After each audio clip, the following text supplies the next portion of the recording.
سوال دہرا رہا ہوں، اب میرا جواب نہیں شروع ہوا، ان کا سوال کا خلاصہ۔ تو انہوں نے سوال کیا کہ ان تمام ان علماء جو نام انہوں نے لیے، ان کی رائے کے مطابق دیوبندی اور اہل حدیث وغیرہ کافر ہیں۔ ان کا سوال یہ تھا، وہ کافر ہیں، مرتد ہیں، خارج از اسلام ہیں، اور وہ کافروں کا ٹولہ ہے، بقول سوال کرنے والے بھائی کے۔ انہوں نے مجھ سے کیا کہ جب ان کا فتویٰ یہ ہے تو آپ دیوبندیوں کو یا اہل حدیثوں کو یا شیعہ جو باقی مسالک کے لوگ ہیں ان کو کیوں دعوت دیتے ہیں اپنے مشن میں، منہاج القرآن میں، ادارے میں، عوامی تحریک میں ساتھ لے کے چلنے کی، شامل کیوں کرتے ہیں، ان کو اکٹھا کیوں رکھتے ہیں، جبکہ وہ بقول ان کے کافر، مرتد، بے ایمان، خارج از اسلام ہیں، تو آپ ان کو ساتھ کیوں، ان کے ساتھ کیوں لے کے ان کو چلتے ہیں؟ یہ ان کے سوال کا خلاصہ تھا۔ یہی سوال کیا نا جی؟ اب میں نے خلاصہ سب نے سن لیا، اب اطمینان سے جواب سنیں، اور جواب کے دوران کسی کو بولنے کا حق نہیں۔ اس کے بعد جب جواب ختم ہوگا پھر آپ اگلا کوئی اور سوال کریں، اور اس نوعیت کا سوال اب کرنے کی اجازت نہیں دیں گے، چونکہ ایسے میرے اور سوالات کا ایک ہی موضوع جاری رہا تو پھر لوگ اور کچھ بھی پوچھنے آئے ہوں گے، لوگوں کی اور ہزارہ چیزیں ہیں پوچھنے والی، ایک ہی موضوع تو نہیں چلے گا نا۔ اس کا میں تسلی بخش، تشفی بخش جواب دیتا ہوں، سن لیجئے توجہ سے، یاد رکھ لیجئے۔ اعلیٰ حضرت شاہ احمد رضا خان صاحب رحمۃ اللہ علیہ مجدد دین و ملت ہے، اور ان کے علاوہ جن اکابر علماء کا ہمارے عزیز نے اپنے سوال میں نام لیا یا کاغذ سے پڑھا، میں بحمد اللہ تعالی بدل و جاں سب کا عزت، توقیر، تکریم اور احترام کرتا ہوں، اور سب کو اپنی سر آنکھوں کی جگہ تاج سمجھتا ہوں، سب کی عزت کرتا ہوں۔ وہ بے شک علماء اہل سنت ہیں، وہ ہمارے اکابر ہیں، اساتذہ ہیں۔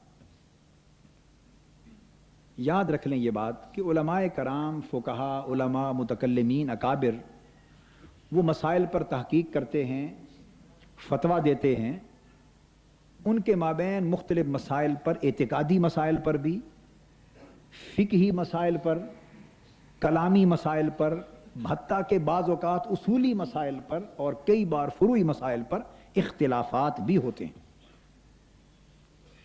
اور ایسا بھی ہوتا ہے کہ بعض اوقات استاذ کا فتویٰ کسی مسئلے پر اور ہے اور انہی کے شاگرد امام کا فتویٰ اور رائے میں اختلاف ہوتا ہے، مگر علماء کا حق ہے کہ وہ جو بھی فتویٰ دیتے ہیں اپنی تحقیق اور اپنے دلائل کی بنا پر دیتے ہیں۔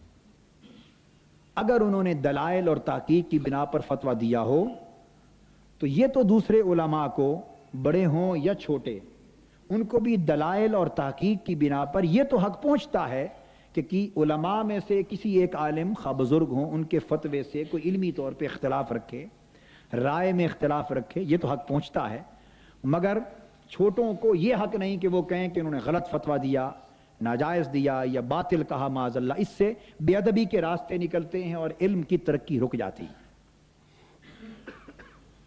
اعلیٰ حضرت نے جو فتویٰ دیا، جو کچھ آپ نے تحقیقات کی، میں برملا اپنی تصانیف میں بھی، تحریروں میں بھی اور زبانی میں، اخبارات کے انٹرویو میں بھی اعلیٰ حضرت کے فتاویٰ اور تحقیقات کو میں حق سمجھتا ہوں اور ہرگز غلط نہیں کہتا اور نہ سمجھتا ہوں۔ اعلیٰ حضرت کی تحقیقات اور فتاویٰ کو مبنی بر حق اور مبنی بر دیانت سمجھتا ہوں، اور ان کو ہرگز غلط نہیں سمجھتا، اور پوری زندگی میں کبھی ان کو غلط کہنے کا تصور بھی نہیں کیا، ہمیشہ حق سمجھا ہے۔ مگر میں جو نقطہ سمجھانا چاہتا ہوں وہ سمجھیں، وہ بات یہ ہے، ہمیشہ اللہ اور رسول، صحابہ کرام کا اجماع ہو، اللہ کا حکم و رسول کا حکم ہو، ان کے احکام، اور حضور علیہ الصلوۃ والسلام کی امت کے اکابر اور اصاغر، بڑے اور چھوٹے علماء، مجتہدین، بزرگان دین کے فتویٰ، ان دونوں میں فرق ہوتا ہے۔ ان دونوں میں مثلا اللہ کا ایک حکم ہے قرآن مجید میں صریح، اگر آپ نے اس سے اختلاف کیا کافر ہو گئے۔ حضور علیہ الصلوۃ والسلام کا ایک حکم ہے، آپ نے اس سے اختلاف کیا، نہ مانا، تو کیا؟ کافر ہو گئے۔ یہ شان اللہ اور اس کے رسول کی ہے کہ جو ان سے اختلاف کرے وہ کافر ہوتا ہے۔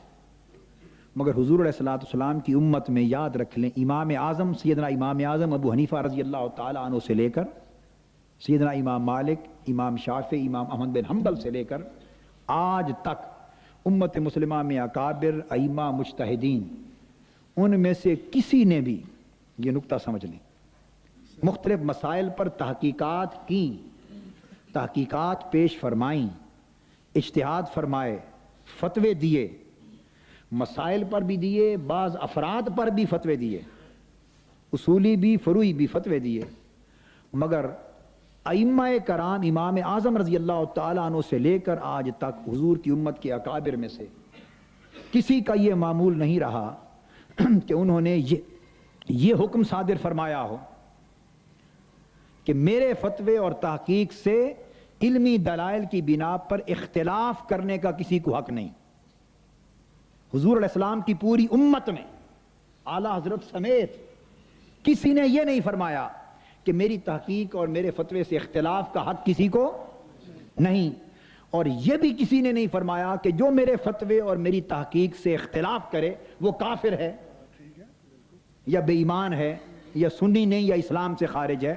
ایسا حکم حضور علیہ السلام کی امت میں ائمہ امام اعظم سے لے کے آج تک کسی نے نہیں فرمایا امت کو۔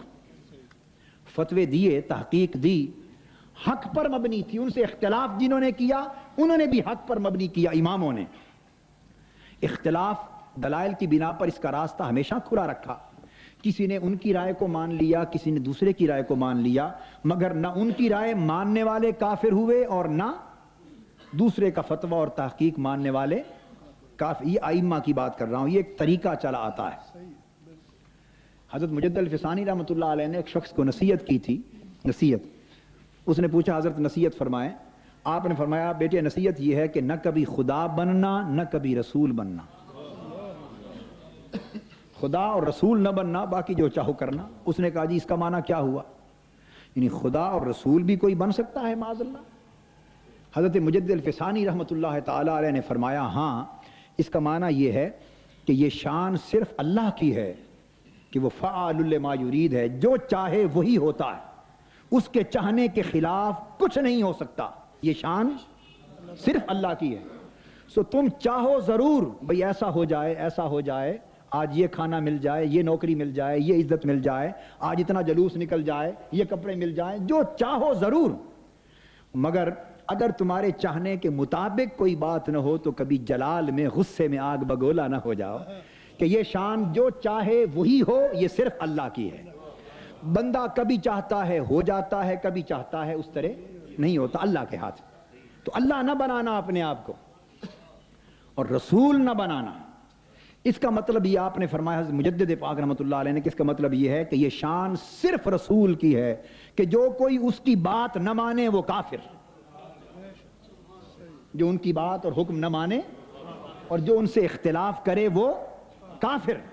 اور حضور علیہ السلام کے بعد حضور کی پوری امت میں یہ شان کسی کی نہیں، حتیٰ کہ صحابہ کرام میں سے بھی بعض نے کسی ایک صحابی کی بات نہ مانی، ایک صحابی کی دوسری کی مانی، آپس میں بھی اختلاف ہوئے، صحابہ کے آپس میں بھی اختلافات ہوئے، مسائل پر بھی ہوئے اور مختلف معاملات پر ائمہ کے بھی ہوئے، مگر کوئی دوسرے سے اختلاف کر کے کافر نہ بنا۔ تابعین میں سے بعضوں نے صحابہ سے اختلاف کیے مگر کافر نہ بنے۔ خود امام اعظم اور ائمہ نے کئی تابعین کے فتاوی سے اختلاف کیا مگر کافر نہ بنے۔ امام اعظم رحمۃ اللہ علیہ کے اپنے شاگرد امام ابو یوسف اور امام محمد، انہوں نے اپنے امام اور استاذ اور امام الکل اور امام الامہ اور امام علی الاطلاق، جن جیسا امام قیامت تک کوئی پیدا نہیں ہو سکتا، اس امام اعظم سے بھی اختلاف کیا، امام ابو یوسف نے اور امام محمد میں۔ کہاں ہم اور آپ، کہاں ہمارے اساتذہ اور اکابر، کہاں اعلیٰ حضرت، کہاں حضرت شیخ عبدالحق محدث دہلوی، کہاں حضرت مجدد، اور کہاں دیگر اکابر، اور کہاں امام اعظم۔ ان کے شاگردوں نے ان سے پڑھا اور ہزارہا مسائل پر ان کی رائے سے فتویٰ سے اختلاف کی۔ فقہ کی کتابیں اٹھائیں، ایک ایک سطر میں آپ کو مل جائے گا، مگر نہ وہ کافر ہوئے نہ وہ کافر ہوئے۔ امام ابو یوسف نے اور امام محمد نے اختلاف کیا مگر نہ۔ اب کیا کرتے ہیں فقہ میں، کبھی امام اعظم کی بات مانتے ہیں فتوے میں، کبھی امام اعظم کی بجائے امام ابو یوسف اور امام محمد کی مانتے ہیں، کبھی امام ابو یوسف کی مانتے ہیں۔ اس کو کہتے ہیں کبھی امام اعظم کی بات ہے، کبھی شیخین کا قول ہے، کبھی طرفین کا قول ہے، کبھی صاحبین کا قول ہے۔ مختلف لوگوں کی بات ائمہ کی مانتے ہیں، مگر دوسرے کی بات کو باطل نہیں کہتے، دوسرے کو باطل نہیں کہتے۔ سو آگے سنیے، امام مالک رحمت اللہ علیہ، امام محمد ان سے پڑھے، کن سے؟ حضرت امام مالک سے پڑھے، مگر ان سے اختلاف کیا ہزارہا مسائل پر۔ پھر امام شافعی امام محمد سے پڑھے، امام محمد استاد ہوئے، امام شافعی شاگرد ہوئے، نہ صرف اختلاف کیا بلکہ مذہب بھی الگ بنایا، مذہب الگ بنایا۔ مگر کبھی کسی نے نہ کہا امام شافعی کو کہ پڑھا امام محمد سے اور ان سے اختلاف کرتے ہو، تم بڑے ہو گئے ہو ان سے، نہ، یہ وتیرہ علم تھا، یہ وتیرہ ادب بھی کرتے تھے، اختلاف بھی کرتے تھے۔ پھر امام شافعی امام احمد بن حنبل کے استاد اور دادا استاد ہوئے، انہوں نے اختلاف بھی کیا، نیا مذہب بنایا، مگر کسی نے کسی کو باطل یا گمراہ نہ کہا۔ اب ادب اور اختلاف فرق، امام اعظم کا فتویٰ کہ ہاتھ نماز پڑھتے ہوئے رفع یدین نہیں کرنا چاہیے، رفع یدین پہلی تکبیر تحریمہ کے بعد نماز میں نہیں۔ امام شافعی کا فتویٰ کرنا چاہیے، وہ دادا استاد یہ پوتے شاگرد، فتوے میں اختلاف۔ مگر امام شافعی رحمۃ اللہ علیہ جب کبھی بغداد حاضر ہوتے، سیدنا امام اعظم ابو حنیفہ رضی اللہ تعالیٰ عنہ کے بارگاہ میں مزار اقدس پر نماز پڑھتے تو رفع یدین یا آمین بالجہر نہ کرتے۔ فتویٰ اپنا تھا مگر اپنے فتوے کے خلاف کرتے۔ لوگوں نے پوچھا حضرت آپ کا فتویٰ اور تحقیق تو یہ ہے، یہاں آ کر کیوں آپ عمل نہیں کرتے؟ اب آپ کو بتاتا ہوں کہ جب وسعت تھی دلوں میں اور علم کی قدر تھی اور علم کا شیوا تھا تو کیا انداز تھے کہ ادب بھی کرتے تھے، اختلاف بھی کرتے تھے، اور اختلاف پر کبھی فتویٰ بازی نہیں ہوتی تھی، اس کو حق جانتے تھے۔ امام شافعی نے فرمایا بے شک میرا فتویٰ رفع یدین کرنے کا اور آمین بالجہر کا وہی ہے، اور میری تحقیق وہی ہے، میں اپنی تحقیق پر قائم ہوں، مگر اتنے بڑے امام کی بارگاہ میں آ کر اپنی تحقیق پر عمل کرتے ہوئے شرم آتی۔ تو بھائی خاموش،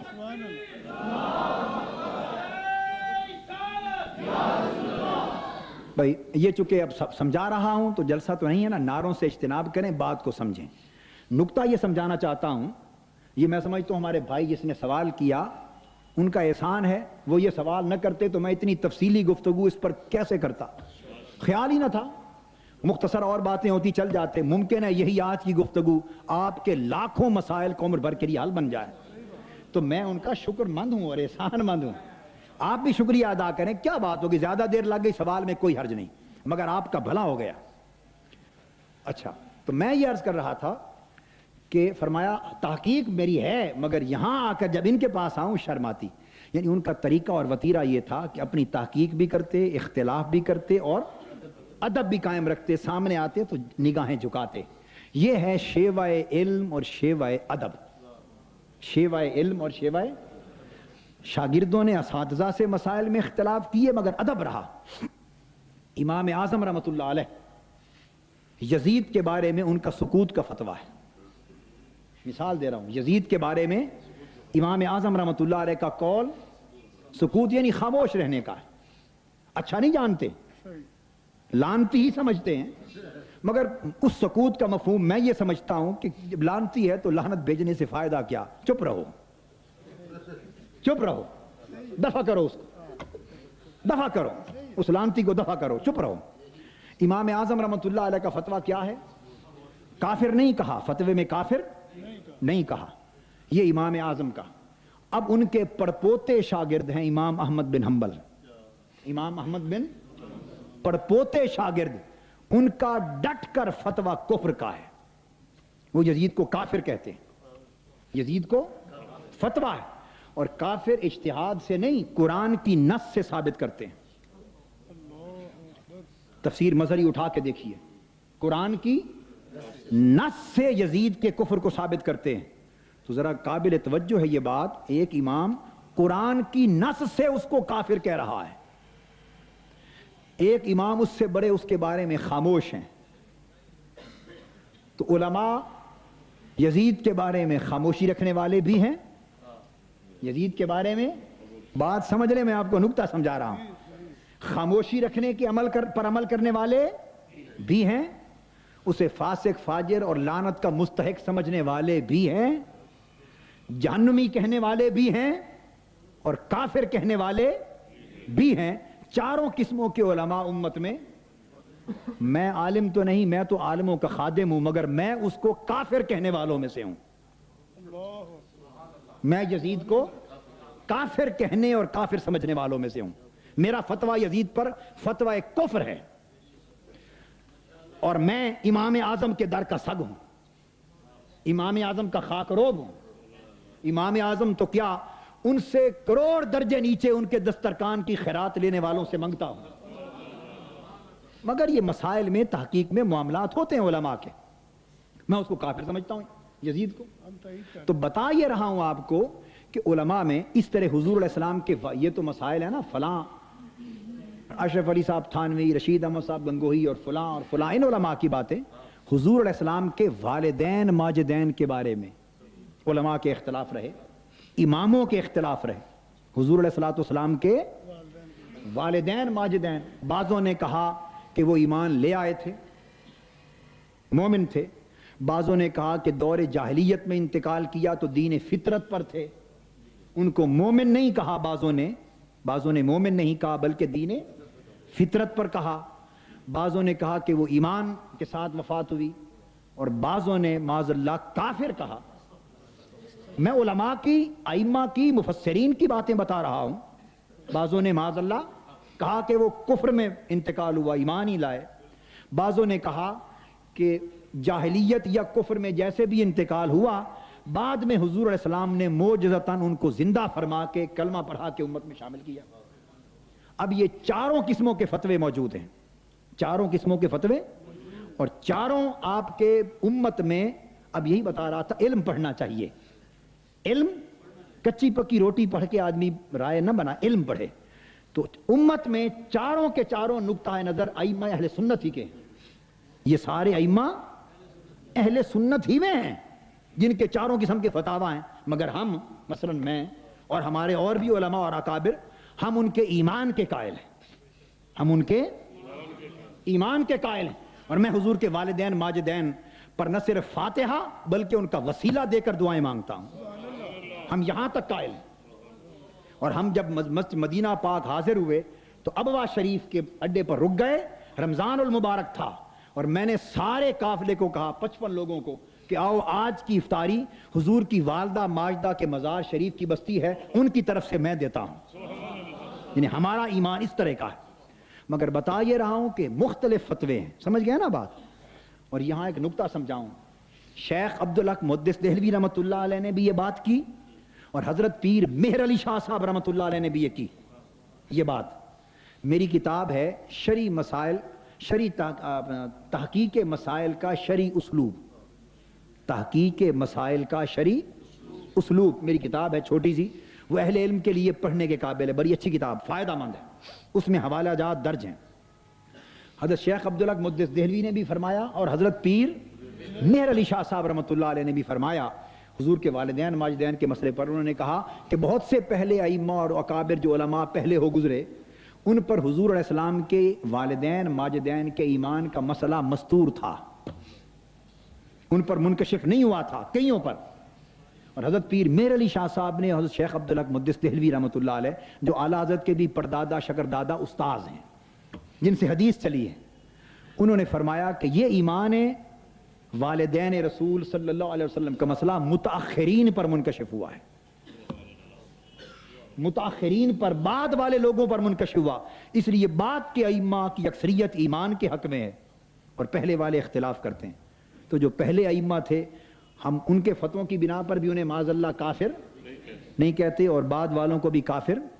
خود حضرت ملا علی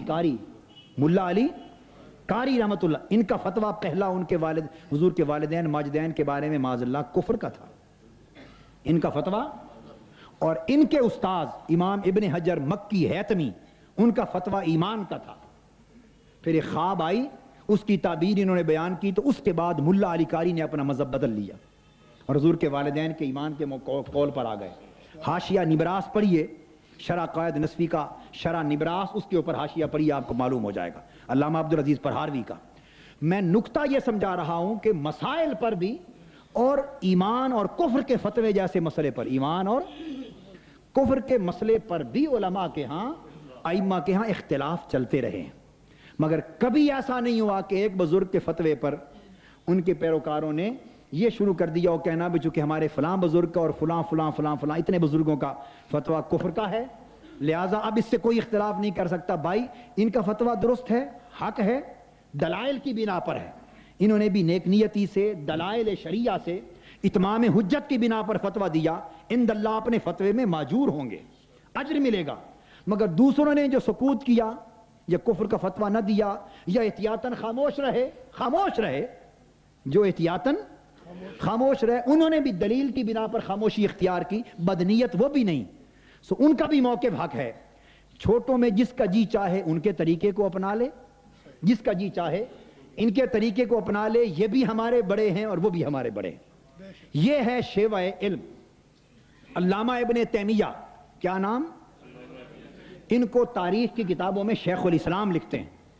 آپ پڑھیے امام جلال الدین سیوطی کو، امام ابن حجر مکی الہیتمی کو، امام سبکی کو، امام قسطلانی کو، امام شارانی کو، امام نبھانی کو، ان کتابوں کو اور ان کے فتاویٰ کو پڑھیے۔ اور امام نبھانی نے پوری اتنی ضخیم کتاب جمع کی علامہ ابن تیمیہ کی گمراہیوں پر، ضلالات پر، اتنے سخت فتوے لگائے ہیں علامہ ابن تیمیہ پر، اتنے سخت، مثلا اس طرح کے کہ انہوں نے حضور علیہ السلام کی بقول ان کے کہ انہوں نے کہا کہ جو حضور علیہ السلام کے مزار اقدس کی زیارت کی نیت کے لیے جائے، اس نیت سے سفر کرنا حرام ہے۔ بتا رہا ہوں کتنے کتنے اختلافات رہتے ہیں کہ جو زیارت رسول، مزار رسول صلی اللہ علیہ وسلم کی نیت کے لیے سفر کرے، وہ سفر حرام ہے۔ اس پر گرفت کی فتوے دیے۔ طلاق ثلاثہ پر عجیب اختلاف ہوا، اللہ پاک کی تنزیہ اور تشبیہ اور نزول علی السماء دنیا کے مسئلے پر گرفت کی، کفر تک کے فتوے لگائے بعضوں میں، مگر باوجود اس کے انہوں نے فتوے بھی لگائے، گرفت بھی کی، اور کتابوں میں جہاں نام لکھا شیخ الاسلام ابن تیمیہ۔ یہ شیوہ علم سمجھا رہا ہوں کہ طریقہ ادب حیا لحاظ کا اس طرح ہوتا ہے علم میں، فتوے بھی لگائے اور ساتھ لکھا شیخ الاسلام ابن تیمیہ یقول ھکذا، رد بھی کیا مگر نام بھی احترام سے لیا۔ یہ شیوہ علم ہے۔ جب ہم اس طریقے کو نہیں اپنائیں گے تو امت تو آپس میں گلے کاٹ کھائے گی ایک دوسرے کے۔ اب وہ فتویٰ دیتے ہیں حضور کے مزار اقدس کی زیارت کی نیت کے سفر کو بھی معاذ اللہ جائز نہیں سمجھتے۔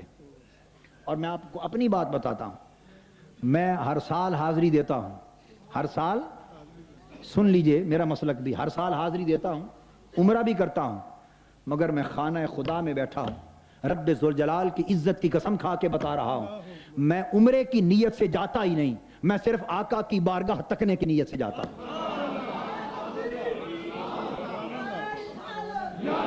میں مقصود سفر وہاں جانا فقط حضور کی حاضری سمجھتا ہوں، اور عمرہ سمجھتا ہوں حضور کے صدقے ضمناً ہو گئے۔ مقصد سفر کا حضور کی بارگاہ میں حاضری، عمرہ ضمناً۔ اور وہ بھی سن لیں، یہ بھی سن لیں میرا ایک بات، آج کہہ دوں، آپ نے چھیڑ دی ہے بات، تار چھیڑ دیے، میں قسم کھا کر کہہ سکتا ہوں کہ میں نے کبھی عمرہ بھی اپنی طرف سے نہیں کیا، اپنے نامہ اعمال کے لیے، جو عمرہ کیا حضور کی طرف سے، حضور کے لیے کیا۔ اور اس سے اگلی بھی سن لیں، میں نے حج بھی کیا۔ آج کہہ رہا ہوں علماء ممکن ہے اس بات کو مانے، ممکن ہے نہ مانے، مگر میں تو پہلے کہتا ہوں عالم نہیں، میں تو عالموں کا خادم اور میں تو دیوانہ ہوں۔ میں نے حج بھی اپنی طرف سے نہیں کیا، اللہ پاک قبول فرمانا نہ فرمانا اس کا کام، حج کیا وہ بھی حضور کی طرف سے، حج کیا وہ بھی حضور کی طرف سے۔ ہمارا تو حج بھی وہی، ہمارا کعبہ بھی وہی، ایمان بھی وہی، سب کچھ، مگر یعنی اتنا فرق ہے نقطہ نظر میں، مگر کافر کبھی علامہ ابن تیمیہ کو نہیں کہا۔ فتوی علماء کے موافق بھی مخالف بھی، ایک طریقہ چلا آیا۔ اس طرح مختلف یہ بھی کیا ہوتا تھا، عبارتوں پر گرفت ہوتی تھی۔ یہ علامہ ابن تیمیہ نے عبارتیں لکھی، انہی عبارتوں پر گرفت کی، گرفت کرنے والے علماء نے فتوے لگائے، بعضوں نے کہا عقائد گمراہ ہیں، غلط ہیں، درست نہیں ہیں، فتوے بھی لگائے، بعض خاموش رہے، بعضوں نے موافقت کی، بعض تکفیر تک گئے، بعض تفسیق تک گئے۔ یہ علماء کی اپنی اپنی تحقیقات ہوتی ہیں۔ ہمارا شیوا کیا ہے جس نے جو فتویٰ لگایا ہم ان کے فتوے کو نیک نیتی پر مبنی حق اور درست سمجھتے ہیں، باطل نہیں کہتے۔ بھئی آپ بیٹھیے نا، درمیان میں کھڑے نہ ہو۔ سو یہ مسائل پر، اعتقادی مسائل پر، عبارات پر بحث کرنا، گرفت کرنا، یہ علماء اکابر کا طریقہ رہا ہے اور ان کا حق ہے۔ اعلیٰ حضرت فاضل بریلی مجدد دین و ملت حضرت مولانا شاہ احمد رضا خان صاحب رحمۃ اللہ تعالی علیہ میرے وہ شکر دادا استاد بھی ہیں، میرے شکر دادا یا پتہ نہیں پردادا ہوں گے، کیونکہ حضرت شیخ الحدیث صاحب رحمۃ اللہ علیہ سے میری دو نسبتیں ہیں۔ حضرت مولانا سردار احمد صاحب محدث فیصل آبادی رحمۃ اللہ تعالی علیہ سے میری نسبت شاگردی کی اپنے والد گرامی کی طرف سے بھی ہے، اور میرے استاد مولانا عبد الرشید رضوی صاحب کی طرف سے بھی ہے، اور میں نے خود بھی تبرکاً ان کی خدمت میں زانو تلمذ حضرت شیخ الحدیث کی خدمت میں طے کیے ہوئے ہیں۔ آپ نے حضرت مولانا ضیاء الدین مدنی صاحب کا نام لیا، میں نے سن 63 میں اپنے علوم دینیہ کی تعلیم کی بسم اللہ، کیا بسم اللہ بھی مدینہ پاک میں حضرت مولانا ضیاء الدین مدنی کے پاس کی تھی رحمۃ اللہ تعالی علیہ۔ میرے والد گرامی رحمۃ اللہ علیہ نے مجھے علوم درسیہ شروع کرانے کے لیے بسم اللہ، ہم مدینہ پاک میں تھے، حضرت مولانا ضیاء الدین مدنی صاحب کے گھر ان کی زبان سے کروائی، جمعہ پیر کی صبح فجر کے بعد محفل میلاد میں۔ اور مولانا مفتی محمد جمیل نعیمی کراچی والے یہ گواہ ہیں، جب 63 میں میری بسم اللہ مولانا ضیاء الدین مدنی صاحب کے پاس ہو رہی تھی، اس مجلس میں اور علماء اہل سنت کے علاوہ یہ بھی شریک تھے۔ مولانا مفتی جمیل احمد صاحب نعیمی بھی شریک تھے، اور علماء بھی بتائے، غالباً مولانا محمد عمر نعیمی صاحب بھی تھے، اور علماء بھی تھے، مجھے کئی نام بتائے، میں تو بچہ تھا۔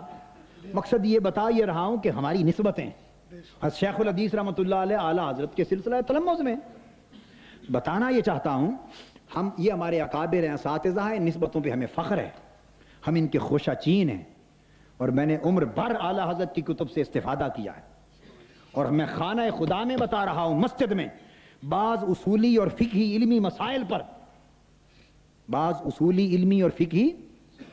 پر اعلیٰ حضرت کی تحقیقات میں سے وہ کچھ نظم اور وہ چیزیں میں نے پائی ہیں جو 400-500 سال تک کے علماء کی کتابوں میں نہیں ملا، وہ ان میں سے ملا ہے، ان کا بہت بڑا مقام و مرتبہ ہے، اس پر میری کتابیں پڑھیں۔ اعلیٰ حضرت کے اوپر میں نے کتابیں لکھی ہیں، اعلیٰ حضرت کے علمی نظم پر، کنز الایمان کے فنی محاسن پر تصنیف ہے میری، انٹرویو ہیں، وہ پڑھیں۔ اللہ کا فضل ہے، میں جب انڈیا گیا، میری اہلیہ میرے بچے میرے ساتھ تھے، دہلی علاج کے لیے گئے، بیمار تھے، مگر باوجود ان کی بیماری کے بریلی شریف اعلیٰ حضرت کے مزار کی زیارت کے لیے خود بھی اور اپنی اہلیہ کو بھی لے کر گئے۔ یہ مت کوئی سمجھے کہ اسی کا تعلق ہے اعلیٰ حضرت کے ساتھ، کوئی ٹھیکیدار نہیں ہے سنیت کا، اعلیٰ حضرت کا اور اعلیٰ حضرت کے علوم اور فیضان کا کوئی ایک ٹھیکیدار نہیں۔ ہر وہ شخص اور اہل سنت جس نے اس طریقے علم سے، اس سلسلے سے خوشہ چینی کی ہے، ایک ریزہ اور ذرہ بھی لیا ہے، اس کا بھی اتنا ہی تعلق ہے جس طرح کسی اور کا تعلق ہے۔ سمجھانا چاہتا ہوں، یہ نیاز مندی اور اعلیٰ حضرت کے مزار اقدس کی چادر اتار کر میرے گلے میں ڈالی گئی، دستار بندی کرائی گئی۔ خیر یہ تو جدا باتیں ہیں، اور میں یہاں تک بھی آج بتا دینا چاہتا ہوں کہ کوئی کہے جی اعلیٰ حضرت کے مسئلے کو نہیں مانتے، یہ کیا ایک شوشہ وسوسہ لوگوں کے ذہنوں میں ڈال رکھا ہے آپ لوگوں نے۔ میں خانہ خدا میں بیٹھا بتا رہا ہوں، خانہ، اور جھوٹ بولنے والے پر اللہ کی لعنت ہے، اور اللہ کے رسول کی لعنت، اور تمام ملائکہ کی لعنت، اور قیامت تک تمام اہل ایمان کی لعنت۔ وہ جہنمی ہے جو جھوٹ بولے۔ میں خانہ خدا میں ایک بات بتا رہا ہوں اپنے عزیز کے لیے اور ان بھائیوں کے لیے جو سمجھتے ہیں کہ شاید طاہر القادری صاحب کو اعلیٰ حضرت کو نہیں مانتے، ان کی غلط فہمی دور کرنے کے لیے میں نے یہ قسم کھائی ہے، اللہ اور اللہ کے رسول کی عزت و حرمت کی قسم۔ آپ کو بتائیں، اعلیٰ حضرت کی شفقتیں، اعلیٰ حضرت کی نہ صرف یہ کہ ہم خادم اور نیاز مند ہیں، ان کی شفقتوں کا سایہ بھی ہر وقت سر پہ رہتا ہے، ان کی توجہات رہتی ہیں، ان کا فیض اس تحریک میں شامل ہے۔ اور میں نے اس لیے قسم کھا کے بتائی جو قسم کھائی اللہ اور اس کے رسول کی عزت کی قسم، اور جھوٹ بولنے والے پر لعنت اور وہ جہنمی۔ میں آپ کو یہ ایک خواب کا واقعہ ہے، مگر میں آج آپ کو بتا دیتا ہوں. آج سے کئی سال پہلے کی بات ہے، مجھے درد گردہ ہوئی. میں سمن آباد میں تھا، مکان میں رہائش پذیر تھا. آج بتا رہا ہوں، یہ بات آپ سب کہیں گے کہ کبھی آپ نے نہیں نہ کبھی سنائی کسی کو، قریب حلقے کو بتائی، قریبی حلقے کو علم ہے، مگر نہ کبھی عام سنائی، نہ کبھی لکھی، نہ ضرورت اور نہ ضرورت ہے ہم یہ اڑاتے پھریں. آپ نے آج بات چھیڑی ہے تو میں بطور ریکارڈ کے بتا رہا ہوں تاکہ دنیا بھر میں لوگ اس کو بے شک جانیں. درد گردہ ہوئی اور بڑی شدید درد گردہ ہوئی. ایک بار ہوئی جب میں لا کالج ہاسٹل میں وارڈن تھا، یہ دوسری بار ہوئی جب میں سمن آباد کے مکان میں تھا، اس وقت کی بات کر رہا ہوں. 3 دن تڑپتا رہا بڑی شدید درد گردہ سے، نہایت کمزوری اور نکاہت ہو گئی، نہایت کمزوری اور نکاہت ہو گئی. اور ان دنوں شادمان میں میرے درس قرآن اور درس تصوف ہوتے تھے، اور 3-4 دن باقی رہ گئے.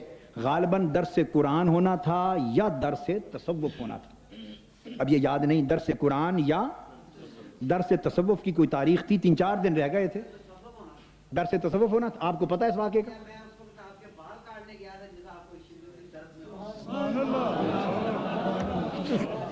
یہ خجام ہیں، بتا رہے ہیں کہ جس وقت کی آپ بات کر رہے ہیں اس درد میں آپ تڑپ رہے تھے، میں آپ کے بال کاٹنے گیا تھا، اور بتاتے ہیں کہ درس تصوف ہونا تھا.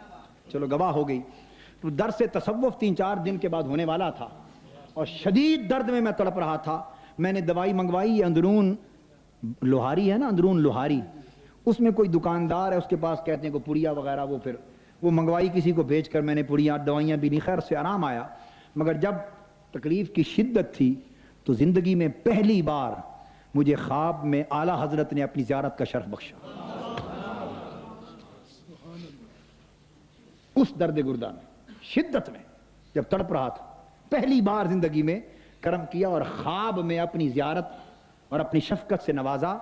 اور میں نے خواب دیکھا کہ میں کہیں گھر سے باہر گیا ہوں اور مجھے کسی نے باہر بتایا ہے کہ تم باہر پھر رہے ہو اور اعلیٰ حضرت تمہاری عیادت فرمانے کے لیے تشریف لائے ہوئے گھر میں بیٹھے. میں دوڑا گھر آیا ہوں تکلیف میں.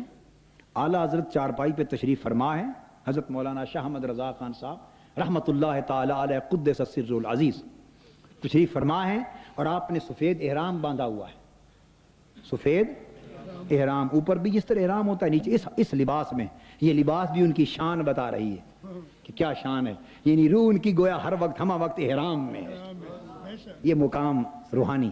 اس حالت میں میں آیا، اعلیٰ حضرت اٹھ کھڑے ہوئے اور مجھے اپنے سینہ مبارک سے لگایا. میں نے عرض کیا حضرت آپ نے کیوں تکلیف فرمائی؟ تو آپ نے فرمایا بیٹا، یہ جو بھی شفقت بھرا کلمہ ارشاد فرمایا تمہیں بہت تکلیف تھی، ہمیں اطلاع ملی، ہم تمہاری عیادت کرنے کے لیے آئے، تمہاری طبیعت اور مزاج پرسی کے لیے میں آیا ہوں. اور جب اعلیٰ حضرت اٹھے مجھے سینے سے لگانے کے لیے، لا الہ الا اللہ محمد رسول اللہ، ان کے جو احرام کا کپڑا تھا مجھے ملنے سے پہلے سینے سے اتر گیا. ان کا سینہ مبارک ننگا ہوا، اور اس سینے کے ساتھ جب مجھے دبوچا تو ان کا جو فیض تھا وہ ٹھنڈک کی طرح ان کے سینے سے مجھے منتقل ہوا. وہ کپڑا درمیان سے ہٹ گیا.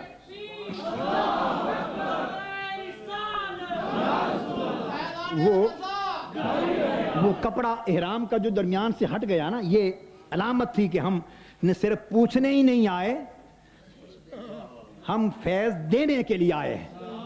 اور اس کے بعد ہم بیٹھ گئے. میں نے عرض کی حضرت آپ کی واپسی کب ہوگی؟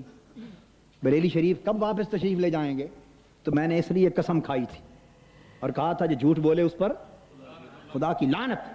اعلیٰ حضرت نے شفقتاً فرمایا کہ میں 2-3 دن کے بعد جو درس ہونے والا تھا نا تصوف، فرمایا میں رہوں گا تمہارے درس میں شریک ہو کر سن کر پھر جاؤں گا، تمہارے درس میں شریک ہو کر پھر جاؤں. 3 دن درس تک میں رہوں گا. اب یہ نکتہ سمجھا دوں، انبیاء علیہ السلام ہوں، صحابہ کرام ہوں، ائمہ پاک ہوں، اولیاء ہوں، اکابر ہوں، بزرگ ہوں، وہ اگر اپنے سے چھوٹوں کی مجلس میں آئیں، اپنوں سے چھوٹوں شاگردوں اور مریدوں اور اپنے غلاموں اور اپنے سے چھوٹوں کی مجلس میں، درس میں، جلسوں میں روحانی طور پر آئیں تو وہ فیض دینے کے لیے آتے ہیں. وہ فیض، جب وہ کہتے ہیں نا سننے آیا ہوں، تو سننے کا مطلب یہ نہیں ہوتا کہ ان کو پتہ نہیں علم حاصل کرنے، نہ، وہ برکت دینے کے لیے آتے ہیں. برکت دینے کے لیے آتے ہیں، اور جب چھوٹے بڑوں کی مجلس میں جاتے ہیں تو برکت لینے کے لیے جاتے ہیں۔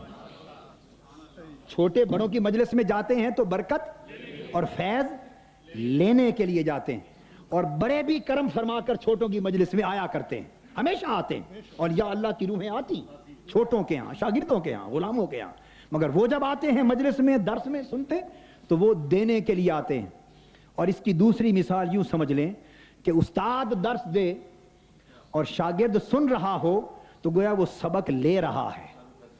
استاد درس دے اور شاگرد سن رہا ہو تو وہ سبق لے رہا ہے، اور اگر شاگرد بول رہا ہو اور استاد بیٹھ کر سن رہا ہو تو گویا شاگرد اپنا سبق سنا رہا ہے، استاد کو سنا رہا ہے کہ حضرت سن لیں کہیں کوئی غلطی تو نہیں، اگر غلط ہے تو اصلاح فرما دیں، درست ہے تو شاباش دے دیں۔ تو بڑے چھوٹوں کی مجلس میں سننے کے لیے آتے ہیں تاکہ اچھی بات ہو تو شاباش دے جائیں، فیض دے جائیں، غلطی ہو تو اصلاح فرما جائیں۔ ان کا آنا سننا بے ادبی نہیں، یہ ہمیشہ بزرگوں کا وطیرہ ہے۔ حضور علیہ السلام صحابہ غلاموں کی مجلس میں بھی حضور بھی جاتے غلاموں کی مجلس میں تاکہ وہ خوش ہو جائیں، اور صحابہ حضور کی مجلس میں بھی حاضر ہوتے۔ تو یہ ایک نظام بڑوں کا چھوٹوں پر کرم اس طرح دونوں طریقوں سے چلتا ہے، کبھی بلا کر کبھی جا کر۔ تو میں عرض یہ میں نے آپ کو صرف نسبت عرض کی کہ کوئی یہ نہ گمان کرے کہ ان کا تعلق نہیں اور نسبت نہیں اور کیا فتوے، اللہ کا فضل، حضور کے نالین پاک کا صدقہ ہے، اس نے اتنا شعور، حکمت اور سوجھ بوجھ دی ہے کہ ہم سمجھتے ہیں سارے معاملات کو، اور سمجھتے بھی اپنی طاقت سے نہیں، یہ بھی انہی بزرگوں کا فیضان کرم ہے، انہی کی خیرات اور نگاہ ہے۔ تو میں نکتہ یہ سمجھا رہا تھا کہ مسائل، فتاوی، کسی کو کافر کہنے، نہ کافر کہنے، فاسق کہنے، خاموش رہنے، ان معاملات پر علماء کے اختلاف ہمیشہ رہے ہیں، مگر چھوٹوں کا طریقہ یہ ہے کہ وہ کبھی کسی کو باطل اور غلط نہ کہے۔ اب جو علماء کے اختلاف ہوئے اس پر، شاہ اسماعیل دہلوی صاحب کا نام تو سنا ہے کہ نہیں آپ نے؟ سنا ہے نا؟ شاہ اسماعیل دہلوی تحریک بالا کوٹ والے، علامہ فضل حق خیر آبادی رحمۃ اللہ علیہ، کون؟ علامہ فضل حق خیر آبادی، یہ اعلیٰ حضرت کے اساتذہ اور بڑوں میں سے ہیں، اعلیٰ حضرت کے بڑوں میں سے ہیں، اعلیٰ حضرت کے بڑوں میں سے ہیں علامہ فضل حق خیر آبادی۔ وہ پہلے ہوئے، اعلیٰ حضرت بعد میں ہوئے۔ علامہ فضل حق خیر آبادی کا فتویٰ، ان کا فتویٰ شاہ اسماعیل دہلوی پر کفر کا ہے۔ علامہ فضل حق خیر آبادی شاہ اسماعیل دہلوی کو، اس کے اسباب ہیں، ہم دلائل میں نہیں جا رہا، میں آپ کو صرف تاریخ سمجھا رہا ہوں اور مسئلے کی حکمت نکتہ۔ انہوں نے کفر کا فتویٰ لگایا ہے، اور اعلیٰ حضرت نے شاہ اسماعیل دہلوی کے اوپر گرفت کر کے کفر کے وجوہ بیان کیے ہیں، وجوہ لزوم بیان کیا ہے، 70 وجوہ بیان کیے ہیں، مگر ان کے کفر کے فتوے ہونے کے باوجود خود ان پر کفر کا فتویٰ نہیں لگایا۔ علامہ فضل حق خیر آبادی نے شاہ اسماعیل دہلوی کو فتویٰ کافر کہا، اور اعلیٰ حضرت جو ان سے چھوٹے، ان کے تلامذہ میں سے، انہوں نے کافر کا فتویٰ سکوت فرمایا۔ تو بولیے علامہ فضل حق خیر آبادی کو اہل سنت سے خارج کریں گے یا اعلیٰ حضرت کو خارج کریں گے؟ انہوں نے کافر کا فتویٰ دیا، انہوں نے خاموشی اختیار کی۔ وجوہ آپ کا حق نہیں ہے بیٹے، بس آپ خاموش۔ اب اگر بولیں گے تو پھر کوئی آدمی آپ سے ممکن ہے زیادتی کرے، پھر آپ کہیں گے جی ایسی بات ہو گئی، آپ کا ٹائم ختم ہو گیا، اب میں گفتگو کر رہا ہوں، آپ کو ان چیزوں کا نہیں علم، آپ نے سوال کرنا تھا، جتنی دیر کیا میں خاموش بیٹھا رہا ہوں، اب کوئی بولنے کی اجازت جواب کے دوران آپ کو نہیں ہوگی، تماشا مت بنائیں۔ تو میں یہ عرض کر رہا تھا کہ انہوں نے وجوہ کفر کے بیان کیے، لزوم بیان کیے۔ بیٹے آپ نے تو پتہ نہیں کیا پڑھا، یہ تو علماء اور اساتذہ اور اہل فن اور اہل علم بیٹھے ہیں سامنے، سارے اساتذہ بیٹھے ہیں، وجوہ جی ہاں بیان کیے، مگر فتویٰ کفر کا نہیں لگایا۔ تو ہم کیا کرتے ہیں، ہم علامہ فضل حق خیر آبادی نے فتویٰ دیا، ہم اس کے بھی خلاف نہیں، درست سمجھتے ہیں تحقیق، اعلیٰ حضرت خاموش رہے، ہم اس کے بھی خلاف نہیں، درست، یہ طریقہ ہے۔ اب آپ نے جو جن علماء دیوبند کے کفر کے فتوے اعلیٰ حضرت اور بعض دیگر اکابر علماء کے حوالے سے بیان کیے، سن لیں، اس میں شک نہیں اعلیٰ حضرت نے تحقیق کی، مگر یاد رکھیں اعلیٰ حضرت نے یوں ہی شروع سے فتویٰ نہیں لگا دیا، وہ ان کے ہم اثر تھے، ہم زمانہ تھے، ان کی عبارتوں پر گرفت کی، ان کو خطوط لکھے، پھر خطوط لکھے اشتہار بھیجے، رابطہ کیا، توبہ کے لیے کہا، اتمام حجت کیا۔ اعلیٰ حضرت کو جب اپنی تحقیق اور پوری دیانت کی بنا پر اطمینان ہوا اعلیٰ وجہ تحقیق اور اعلیٰ وجہ دیانت، انہوں نے کفر کا فتویٰ لگایا۔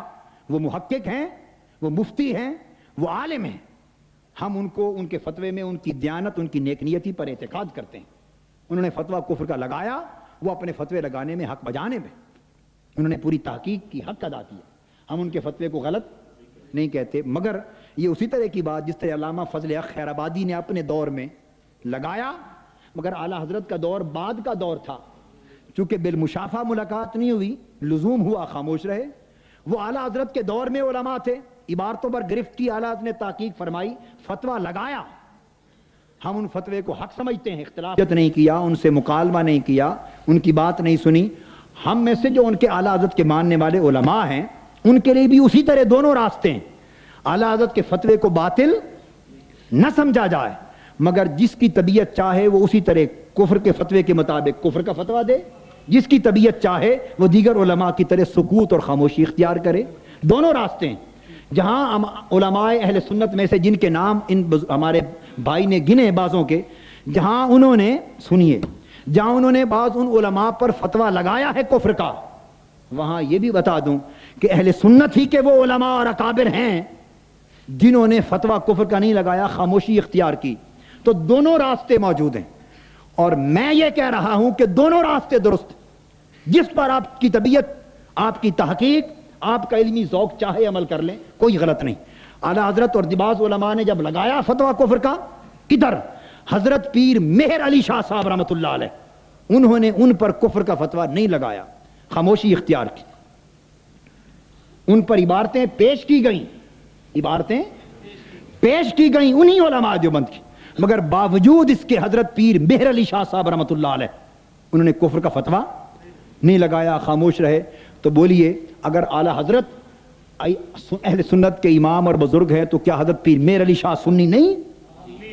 وہ اہل سنت کے اکابر اور اماموں میں سے نہیں؟ آپ حضرت پیر مہر علی شاہ کی کتابیں اٹھا کے دیکھیے، مہر منیر دیکھیے، ان کے اپنے فتاوی میریہ دیکھیے، دو ٹوک آپ نے سکوت اختیار کیا، نہیں فتویٰ، عبارتیں سامنے رکھی مگر آپ نے سکوت اختیار کیا فتویٰ کفر کا۔ تو یہ بھی اعلیٰ حضرت کا طریقہ ہے، وہ بھی درست۔ جس کا ذوق اس کو پسند کرتا ہے وہ بے شک اس پر چلے، میں نے کبھی اسے برا نہیں کہا۔ جس کا ذوق حضرت پیر مہر علی شاہ صاحب کی طرح خاموشی پسند کرتا ہے وہ خاموش رہے، اس کو بھی برا نہیں کہتے۔ اعلیٰ حضرت نے، مولانا نعیم الدین مراد آبادی اکابر نے فتوے لگائے، مگر علماء فرنگی محل، یہ بھی اہل سنت ہیں، انہوں نے خاموشی اختیار کی۔ حضرت محدث رامپوری اہل سنت کے علماء اور ائمہ میں سے حضرت مولانا سید ارشاد حسین محدث رامپوری اعلیٰ حضرت ہی کے معاصر اور اسی پائے کے ہمارے علماء اکابر ائمہ میں سے، انہوں نے خاموشی اختیار کی کفر کا فتویٰ۔ تو یہ طریقہ بھی ہے تحقیق میں ان کا، اور یہ طریقہ بھی ہے۔ حضرت پیر مہر علی شاہ صاحب کے بعد آگے چلیے، حضرت محدث علی پوری، میں آپ کو آج حقائق بیان کرنا چاہتا ہوں۔ حضرت پیر سید جماعت علی شاہ صاحب محدث علی پوری، انہوں نے خاموشی اختیار کی، کفر کا فتویٰ نام لے کر نہیں لگایا۔ آج ان کی اولاد موجود ہے علی پور شریف، کل جا کر پوچھ لیں ان سے، اور ان کی تصانیف موجود ہیں۔ حضرت پیر سید جماعت علی شاہ صاحب محدث علی پوری نے کفر کا فتویٰ، سو ہمارے نزدیک ان کا طریقہ بھی درست ہے۔ اور تو کیا حضرت پیر جماعت علی شاہ صاحب محدث علی پوری کو سنیوں سے خارج کر دیں گے کہ اعلیٰ حضرت نے فتویٰ کفر کا لگایا ہے تو انہوں نے نہیں لگایا سو سنیوں سے خارج ہو گئے؟ اگر طاہر القادری اس خاموشی کی وجہ سے اگر وہ سنیوں سے خارج ہوتا ہے تو طاہر القادری سے پہلے حضرت پیر مہر علی شاہ صاحب کو نکالیں سنیوں سے، حضرت محدث علی پوری پیر جماعت علی شاہ صاحب کو نکالیں، اور یہ جرت کوئی بائی کا لال نہیں کر سکتا۔ دونوں طریقے مولانا حامد علی خان صاحب ملتان والے، بے تاج بادشاہ، مولانا حضرت علامہ سید احمد سعید شاہ صاحب کاظمی رحمۃ اللہ علیہ میرے استاد ہیں، انہوں نے اگر فتویٰ کفر کا دیا ہے تو میں نے کب کہا ہے کہ غلط دیا؟ میں نے زندگی میں کبھی نہیں کہا، میں تو اب بھی دوہرا رہا ہوں۔ جنہوں نے تکفیر کی انہوں نے علی وجہ تحقیق کی، دیانت پر مبنی کی، وہ حق ہے ان کی تحقیق، وہ مفتی ہیں، عالم ہیں، ان کا فرض ہے، ان کا فتویٰ دیا درست، مگر ساتھ مولانا حامد علی خان رحمۃ اللہ علیہ اسی ملتان میں، انہوں نے خاموشی اختیار کی، فتویٰ نہیں دیا۔ یہ حضرت شیخ الاسلام خواجہ قمر الدین سیالوی رحمۃ اللہ علیہ فتویٰ تکفیر کا نہیں دیا، خاموشی رہی۔ وہ کیا حضرت شیخ الاسلام خواجہ قمر الدین سیالوی کو نکال سکتے ہیں سنیت سے؟ وہ فتویٰ بھی درست، یہ فتویٰ بھی درست۔ اس سے آگے چلیے، اور پیر کرم شاہ صاحب آج زندہ بیٹھے ہیں، مولانا پیر کرم شاہ صاحب بیرے والے، ہزارہ علماء کے استاد، وہ نام لے کر تکفیر کے قائل نہیں ہیں، آج بھی وہ کفر کا فتویٰ نہیں لگاتے، خاموش ہیں۔ ہمارے نزدیک وہ بھی واجب الاحترام، دوسرے بھی واجب الاحترام، علامہ کاظمی صاحب بھی واجب الاحترام، پیر کرم شاہ صاحب بھی واجب الاحترام، حضرت شیخ الاسلام خواجہ قمر الدین سیالوی بھی واجب الاحترام، پیر جماعت علی شاہ صاحب بھی واجب الاحترام، پیر میر علی شاہ صاحب بھی، اعلیٰ حضرت بھی نہیں۔ ہمارا طریقہ سن لیں، یہ میں نے آپ کو بات ساری سمجھا دی کہ طاہر القادری نے کبھی اعلیٰ حضرت کی تکفیر والے فتوے کو باطل یا غلط نہ کہا ہے نہ سمجھا ہے، اور آج تک جتنے علماء اگر تکفیر کرتے ہیں تو میں نے کسی کو باطل نہیں کہا۔ یہ تحقیق ہے اور علمی ذوق ہے، اور ان کی تحقیق اور دیانت پر مبنی ہے، ان کا فتویٰ لگانا حق ہے، مگر ہمیشہ طریقہ یہ ہے کہ دونوں طریقے ہیں، جہاں علماء اہل سنت میں سے یہ ہیں، وہاں علماء اہل سنت میں سے ہی خاموشی اور سکوت اختیار کرنے والے بھی ہیں۔ تو جس کا ذوق علمی اور طبیعت چاہے وہ خاموشی اختیار کرے، جس کا ذوق علمی تحقیق چاہے تکفیر کرے۔ یہ بھی اہل سنت ہی کے اکابر کا طریقہ ہے، اور یہ بھی اہل سنت کے اکابر کا طریقہ ہے۔ یہاں تک تو تھی علمی بات، یہاں تک تو تھی علمی بات۔ اب ذرا حالیہ حالات کے حوالے سے بھی بات سمجھا دوں، یہاں تک تو علمی بات، اب ذرا ایک اور حوالے سے بھی بات سمجھا دوں۔ یہ آج دیوبندی، اہل حدیث، شیعہ وغیرہ سارے یہ جو کافر کے لیے اصرار کرتے ہیں کہ ہم سارے اعلیٰ طبقے کے طور پہ اس طرح کہیں، میں نے ایک نقطہ نظر کیا نا، اتنا ہی اصرار ہے تو قائد اعظم کا مسلک کیا تھا؟ میں زبان سے کچھ نہیں کہوں گا، آپ سمجھدار لوگ ہیں۔ کیا قائد اعظم کی پاکستان بناتے وقت قیادت کے نیچے تمام اکابر، مشائخ، صوفیاء، اولیاء، صلحاء، اہل سنت، غیر اہل سنت سب جمع تھے یا نہیں تھے؟ اور حضرت محدث علی پوری نے فتویٰ لگایا تھا کہ نہیں کہ جو قائد اعظم اور مسلم لیگ کو ووٹ نہیں دے گا پاکستان کے لیے، اس کا جنازہ اور تدفین ہمارے مریدوں میں نہیں ہوگی؟ تو ان کے ساتھ چلے تو اس سے کسی کا مسلک گیا؟ قائد اعظم کی قیادت کو مان کر ساتھ چلے تو کیا یہ سنی نہ رہے؟ رہے، ساتھ چلے مگر سنی بھی رہے، جو شیعہ تھے وہ شیعہ رہے، جو دیوبندی تھے وہ دیوبندی رہے، جو بریلوی تھے وہ بریلوی رہے، جو اہل حدیث تھے وہ، کسی نے اپنا مسلک نہیں چھوڑا۔ ایک تحریک تھی، جد و جہد تھی، مشترک مقصد تھا پاکستان بنانے کا۔ سن لیں، ایک مشترک مقصد تھا پاکستان بنانے کا، سو سب اکٹھے رہے اور کوئی کافر نہ ہوا اور کوئی سنیت اور اسلام سے خارج، ہر کوئی قائم رہا۔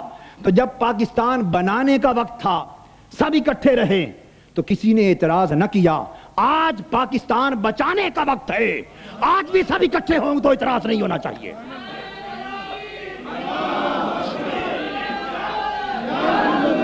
اب اس سے ذرا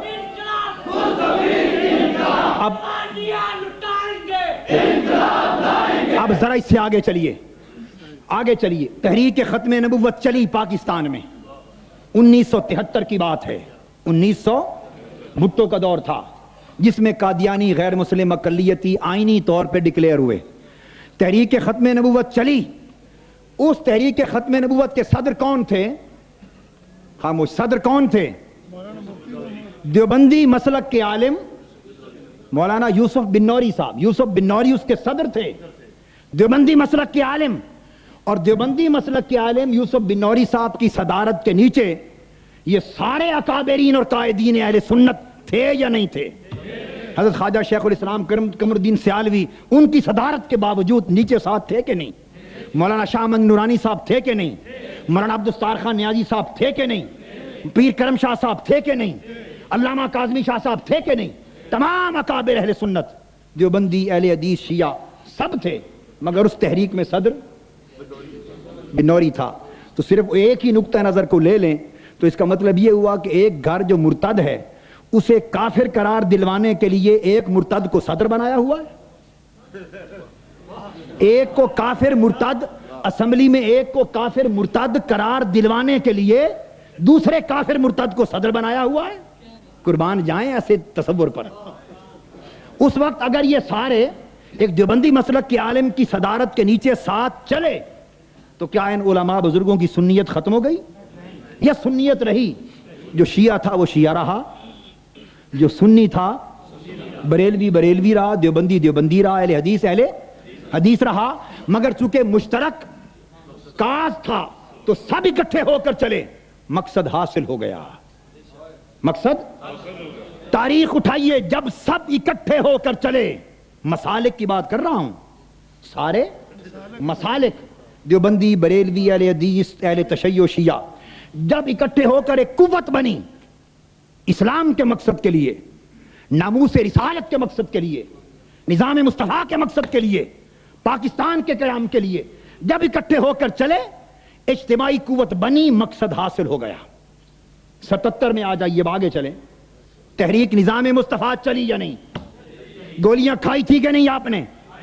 اس میں اہل سنت علماء اکابر جمعیت سب شامل تھی کہ نہیں؟ صدر کون تھے؟ مفتی محمود صاحب. کس مسلک کے تھے؟ دیوبندی مسلک کے عالم مفتی محمود صاحب صدر.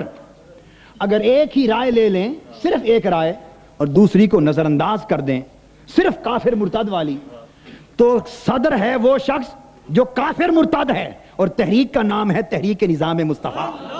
قربان جائیں آپ کی سمجھوں پر. تحریک ہے تحریک نظام مصطفیٰ, اور اس کا صدر وہ ہے جو کافر مرتد ہے. میں قربان جاؤں آپ کی عقلوں اور حکمتوں اور تدبیروں پر. خدا کے لیے ہوش سے کام لو, فہم اور بصیرت پیدا کرو. کہاں جا رہے ہو؟ امت پر کیا بیت رہا ہے؟ کس طرف جا رہے ہو؟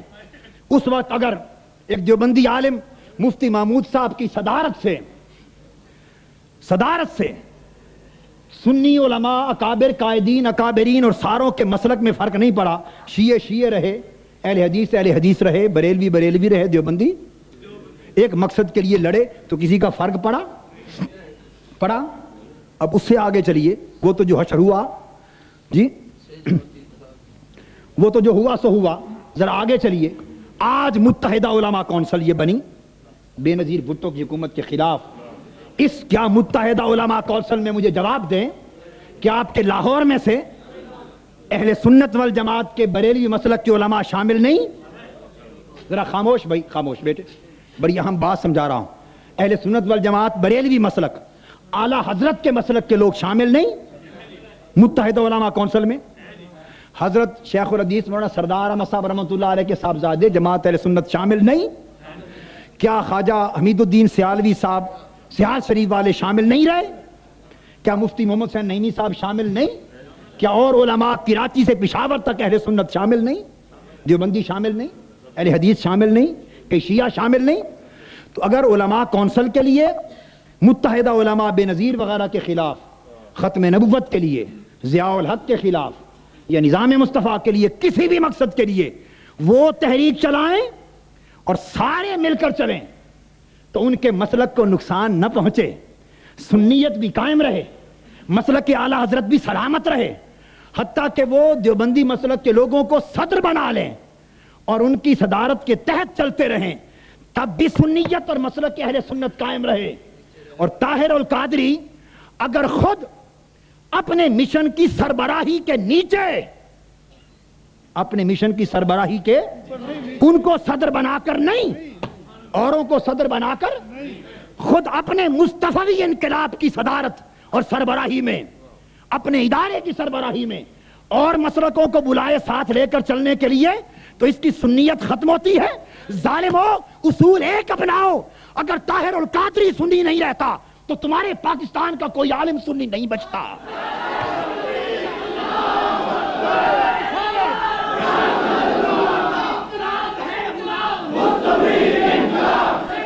پاکستان 19 یہ بات نہ چھیڑتے تو بہتر تھا میرے دوستو.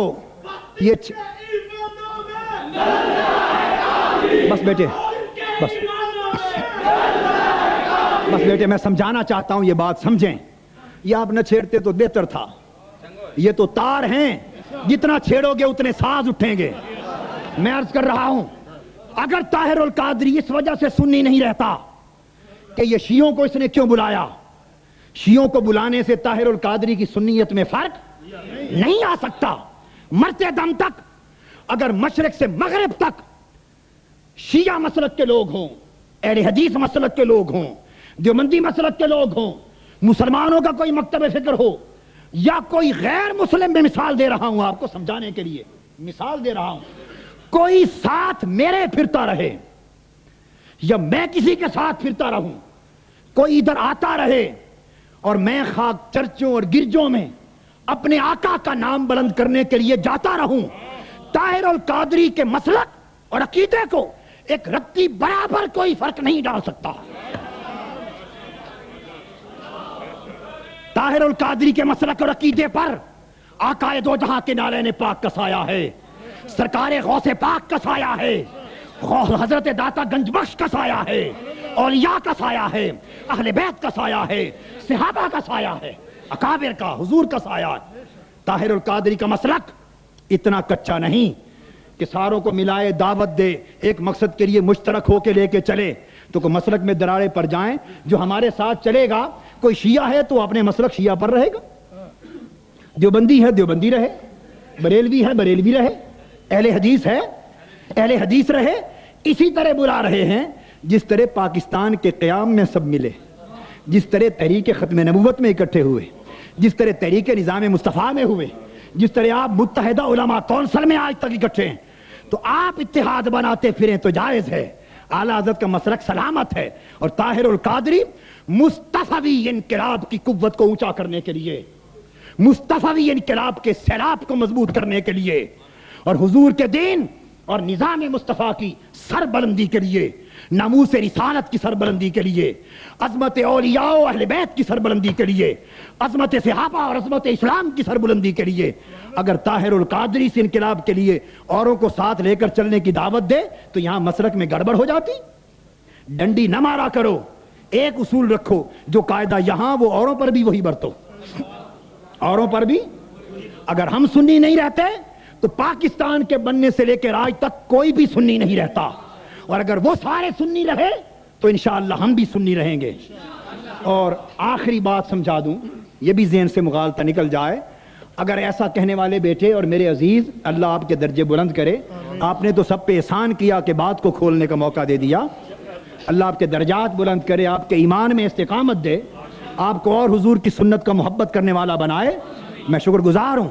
آخری بات سن لیں، اگر کافر اور مرتد کہنا سارے کے سارے طبقات کو، سارے کے سارے بغیر امتیاز کے، ہمارا طریقہ کیا ہے؟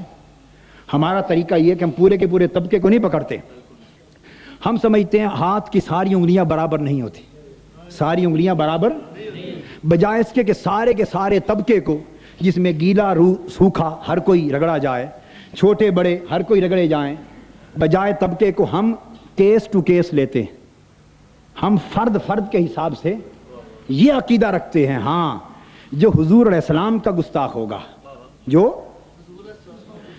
آقا کا گستاخ ہوگا، خواہ گستاخی لکھ کر کتاب میں کرے، خواہ تقریر میں کرے، خواہ عملاً کرے، حضور علیہ السلام کی گستاخی تو درکنار، میرا مشرب تو یہ ہے کہ جو حضور کے گلی کوچوں کے کتوں کا گستاخ ہوگا، اس نسبت کو ذہن میں رکھ کر، وہ بھی کافر، بے ایمان اور مرتد ہے۔ ہم اس طرح لیتے ہیں، جو گستاخ ہے اسے کافر مرتد کہیں گے، اور جو گستاخی نہ کرے اس کو کیوں دھریں مفت میں؟ ہم ہر شخص کے معاملے کو جدا جدا لیتے ہیں۔ جو حضور کی ازواج پاک، خلفائے راشدین، صحابہ پر سب بکے، انہیں کافر کہے، منافق کہے، ان پر تان کرے، اسے کافر اور بے ایمان کہیں گے۔ اور اگر کوئی شخص زبان سے ایسا نہ کہے تو بلا وجہ کیوں دھریں کسی کو؟ میری بات کی سمجھ آئی نا؟ جو اہل بیت پاک کا گستاخ ہو، اہل بیت پاک کا گستاخ ہو، بکواس کرے ان کی شان میں، زبان درازی کرے، تان کرے، وہ کافر اور بے ایمان ہے۔ میں نے یزید کو کافر کیوں کہا؟ اسی اہل بیت کی اہانت کی وجہ سے۔ مگر اگر کوئی ایسا نہ کہے تو ہم کیوں دھریں؟ ہم لیتے ہیں ہر فرد کے معاملے کو، ہر ایک کا اپنا عقیدہ، اپنا عمل، دوسروں کا قصہ اس کے سر پر نہیں دھرتے۔ اگر آپ سارے کے سارے طبقے کو ہی اسی طرح کافر مرتد کہلانے پر مصر ہیں اور اصرار ہے، جیسے قادیانیوں کو کیا، تو میرا آخری سوال پھر یہ ہے کہ جس طرح قادیانیوں کے لیے بل پیش کیا تھا کہ یہ غیر مسلم اقلیت اور کافر مرتد ہیں، کنہوں نے پیش کیا تھا 72 کی اسمبلی میں؟ علامہ مولانا شاہ احمد نورانی صاحب نے پیش کیا تھا، علماء اہل سنت نے، علماء دیوبند نے بھی، سب نے پیش کیا، انہوں نے غالباً سب سے پہلے پیش کیا۔ تو جس طرح قادیانیوں کو غیر مسلم اقلیت سمجھتے تھے نا، کافر مرتد سمجھتے تھے، تو بل پیش کر دیا نا۔ بل کا پاس ہونا یا نہ ہونا یہ سیاسی معاملہ ہے، پاس ہونا یا نہ ہونا اسمبلی کا معاملہ ہے، مگر آپ کے ایمان کا تقاضا تو یہ ہے کہ جسے حق سمجھے وہ کہہ دیں، جسے حق سمجھے۔ تو سوال یہ ہے کہ قادیانیوں کے لیے تو بل پاس پیش کیا، اگر باقی سارے طبقے جن کا آپ نے ذکر کیا فتوے میں، اگر یہ سارے علماء اہل سنت جو اس وقت MNA بھی ہیں اور پہلے بھی رہے ہیں 5-7 سال MNA عرصے سے چلے آ رہے ہیں، اور ضیاء الحق صاحب کی شورا میں بھی رہے اور باہر بھی ہیں، اگر وہ واقعتاً ایسا سمجھتے ہیں تو آج تک ان مسلکوں کے کافر مرتد اور غیر مسلم اقلیت قرار دلوانے کے لیے بل پیش کیوں نہیں کرتے اسمبلی میں؟ دورنگی چھوڑ دے یک رنگ ہو جا، سراسر موم یا پھر سنگ ہو جا۔ اگر سچے دل سے ساروں کو کافر مرتد سمجھتے ہو تو کبھی ساتھ نہ ملو اور اعلان کرو کہ جو ملتے رہے کفر کرتے رہے، اور کل ہی اسمبلی میں ان کی غیر مسلم اقلیت اور کافر مرتد قرار دلوانے کا بل پیش کر دو۔ پاس ہو یا نہ ہو آپ تو سرخرو ہو گئے نا اللہ رسول کے سامنے، اگر ان بات تو دو ٹوک ہو گئی نا، پتہ چلے، اسمبلی میں بل پیش کر دو، دلائل سے ثابت کرو۔ اگر کافر مرتد غیر مسلم اقلیت کے بل بھی پیش نہ کریں، چپ بھی رہیں، مل جل کے چائے بھی چلیں کیفیٹیریا میں، اتحاد بھی بنائیں، PNA بھی بنائیں، تحریکیں بھی چلائیں، متحدہ علماء کونسل بھی کریں، سب کچھ کریں، اور ان کو کافر مرتد کہلوانے کے بل بھی پیش نہ کریں، تو پھر سب کچھ تب بھی سلامت رہے مسلک اعلی حضرت۔ اور طاہر القادری ان کو بلا لے کہ ہمارے مشن میں آ کر ہمارے ساتھ چلو، تو یہاں مسلک کو کمزور پہنچ جائے۔ صرف اللہ کے نام پر اور رسول کے نام پر انصاف کی درخواست کرتا، صرف انصاف، ایک ہی پیمانہ رکھیے، اسی پیمانے سے ہمیں ناپیں، اسی پیمانے سے دوسروں کو ناپیں، ایک ہی اصول برتیں ادھر بھی اور ادھر بھی۔ اور بات ختم کرتا ہوں اس جملے پر، بڑی توجہ طلب جملہ سن لیں، یہ بھی سن لیں کہ آپ نے ساری تاریخ سنی 40-42 سال کی، اور میں کسی پر تان نہیں کر رہا، جتنا میں نے بیان کی نا مثالیں، اللہ کا میں نے تانا نہیں دیا، چونکہ میں آپ کو بیان کر چکا ہوں کہ طریقے دو ہیں۔ جو کافر مرتد سمجھتا ہے اپنی تحقیق میں دیانتداری سے، وہ اپنے طریقے پر چلے، جو نہیں سمجھتا خاموش رہتا ہے وہ اپنے طریقے پر چلے۔ سو میرے طریقے کے مطابق تو جو کچھ علماء قیام پاکستان سے لے کر ختم نبوت میں، تحریک میں، نظام مصطفیٰ میں اگر اکٹھے رہے تو میرے نزدیک انہوں نے کوئی جرم نہیں کیا، جرم نہیں کیا۔ اور اگر آپ والا اصول اپنائیں تو پھر مجھ سے سوال کرنے کی بجائے ان سے جا کے کریں تاکہ اصول یکساں ہوں۔ اور میں جو آخری بات کہنا چاہتا ہوں وہ یہ کہ آپ نے 42 سال کی تاریخ سنی ہے، ان 40 سالوں میں جتنے اتحاد بنے، جتنے سیاسی اور مذہبی جتنے اتحاد بنے، ہر اتحاد میں آپ بتائیں گے علماء اہل سنت اور قائدین اور لیڈر نیچے رہے، اور صدر اور سربراہ اور چیئرمین دوسرے مسلک کے بنتے رہے، ان کی سربراہی میں ساری تاریخ میں آج تک چلتے رہے، آج تک تاریخ کے ہر دور میں دوسروں کی سربراہی میں چلے۔ اب مجھے ایک سوال کا جواب دے دو، میری اس وقت عمر 38 برس ہے اور منہاج القرآن کی تحریک کو شروع کیے 9 سال ہو گئے، 9 سال ہو گئے۔ سید ابو الحسنات صاحب رحمۃ اللہ علیہ وہ پہلی تحریک میں 53 میں، اللہ ان کے درجات بلند کرے۔ سید ابو الحسنات صاحب رحمۃ اللہ علیہ صدر تھے 1953 کی تحریک میں، اس ایک واقعے کے سوا باقی ہر جگہ صدر اور رہے، یہ ساتھ چلے۔ اور طاہر القادری کی گزشتہ 10 سال کی تحریکی زندگی میں، 10 سال میں ایک مثال بتا دو کہ کوئی سیاسی یا مذہبی اتحاد اس میں طاہر القادری نیچے ہوا ہو اور اوپر ہوئے ہوں، ایک مثال بتا دو۔ ہم ہمیشہ دائی رہے، ہم ہمیشہ دائی رہے، دعوت دینے والے رہے۔ اور اب بھی سن لیں، ہم انشاءاللہ مصطفی انقلاب کے لیے پوری امت، تمام مسلمانوں اور 10-12 کروڑ عوام کو، غریبوں، محنت کش مزدوروں کو، علماء کو، مذہبی طبقے، گناہگار طبقے، ریڑھی بان، چھابے بان، محنت کش مزدور بلا امتیاز، سب کو اٹھا کر چلنا چاہتے ہیں صلاۃ لے کر، مگر مصطفی انقلاب کے لیے۔ کس کے لیے؟ یہ بتا دوں انشاءاللہ ہمارا عمل پچھلی پوری تاریخ کی سمت اور رخ کو موڑ دے گا انشاءاللہ، پچھلی تاریخ کے رخ کو۔ اب وہ اگر دیگر اوروں کو سربراہ بنا کر نیچے رہے تو انشاءاللہ پاکستان عوامی تحریک اور مصطفی انقلاب کی تاریخ یہ آپ کو ثابت کر کے دکھا دے گی کہ دعوت کا جب وقت آئے گا تو یہ تحریک ہی انشاءاللہ سربراہ و سرفراز ہوگی، باقی آنے والے ان کے نیچے ساتھ چلیں گے۔